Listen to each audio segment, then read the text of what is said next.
In Chapter 7, the story continues during the winter months. January is very cold and full of snow. Auntie Lou becomes sick with a cold that lasts for many days. Because of her illness, she goes to stay with a friend in a nearby town for 4 days. During this time, Carrie takes care of the house and cooks food. She does her best, and even though she burns the potatoes once, Mr. Evans surprisingly praises her cooking and says she is better than Auntie Lou. Carrie thinks this is rude, but Auntie Lou does not seem upset. When Auntie Lou returns, she is feeling much better and starts singing while working, which shows she is happy again. In February, an important and exciting event happens at Druid's Bottom. The cow gives birth to a calf. Carrie, Nick, and Albert are there to watch it. They see how the cow struggles and how Mr. Johnny gently helps by talking to the cow and pulling the calf out carefully. The birth is amazing for the children, especially Nick, who says it is the best thing he has ever seen in his life. Carrie tells Nick not to tell Mr. Evans about this experience because she feels he might not like it. Nick also mentions that his children's painful skin condition from cold have improved because of an ointment given by Hetzibah. Carrie says it is just herbs, but she is not fully sure if it is really just normal medicine. As time passes into March, Albert returns to school. He is very intelligent and is even taught separately by the minister because he is smarter than other students. However, Albert is kind and friendly. He treats Nick like a friend even though Nick is younger. He believes age does not matter in friendship, only feelings do. This shows Albert as good and mature character. In April, during the Easter holidays, Carrie finally meets Mrs. Gottobd. On that day, Nick goes with Mr. Johnny to see the girls nesting on a small island, while Carrie feels lonely because she is left behind. Hetzibah notices her sadness and sends her to spend time with Mrs. Gottobd. Carrie feels scared at first, but when she sees Mrs. Gottobd, she realizes she is just an old, sick woman, not frightening. Mrs. Gottobd wears beautiful old dresses from her past. She tells Carrie that her husband used to buy her many dresses,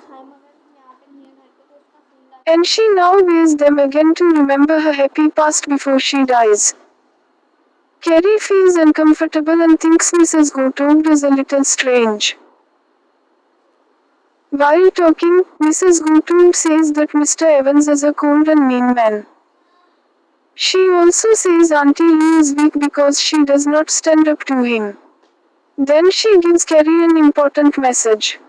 She says that after her death, Carrie should tell Mr. Evans that she did not forget him. But she believed helping others was more important than family pride. Carrie does not fully understand this message, but she feels nervous and confused. After this, Carrie returns to the kitchen where Albert explains that Mrs. Gottobd wears dresses to feel happy again. He says it was his idea, and he does not think it is strange. Carrie thinks Albert is unusual but also mature and different from others. Later, Nick returns very excited after seeing the girls. He describes how thousands of baby birds covered the island. He says it is the best thing he has ever seen. Carrie feels slightly jealous because Nick always seems to have best moments. Soon, Carrie's birthday comes in May. She receives some simple gifts, including a dress from her mother that does not fit properly. This makes her sad because she feels her mother does not understand how much she has grown. However, her mood improves when they go to Druid's Bottom.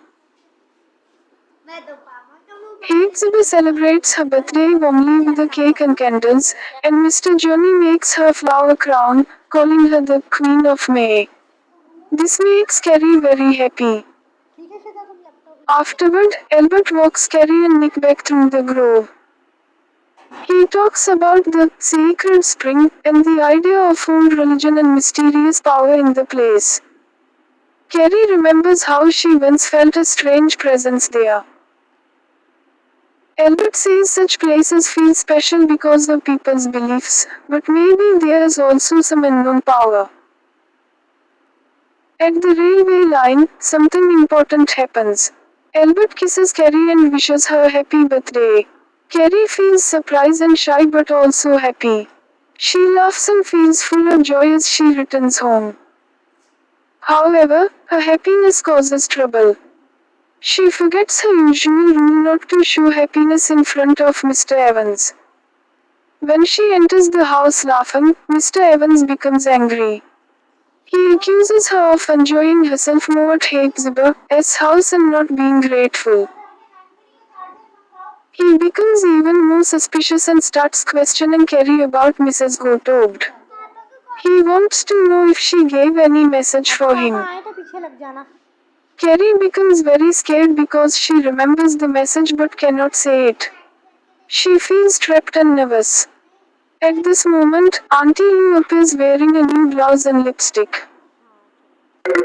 Mr. Evans becomes extremely angry at her, especially when he learns she went to a dance with American soldiers. He sends the children out and begins shouting at her. Outside, Carrie and Nick talk. Nick understands that Auntie Lou tried to protect Carrie from Mr. Evans. Carrie realizes that Mr. Evans wants her to spy on Hepzibah and find something bad about her. Carrie strongly decides that she will not spy or betray Hepzibah, no matter what.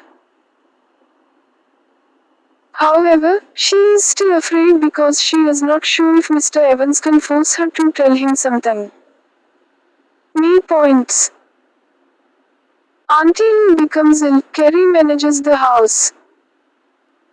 Birth of the Carpet Druid's bottom important event. Albert is intelligent but kind and friendly. Carrie meets Mrs. Gottobd and receives a secret message. Mrs. Gottobd is strange but not evil. Carrie feels jealous of Nick sometimes. Carrie's birthday is celebrated happily at Druid's Bottom. Albert kisses Carrie, important emotional moment. Mr. Evans becomes suspicious and angry. Auntie Lou stands up slightly but suffers. Carrie refuses to spy on Hepzibah, key moral decision.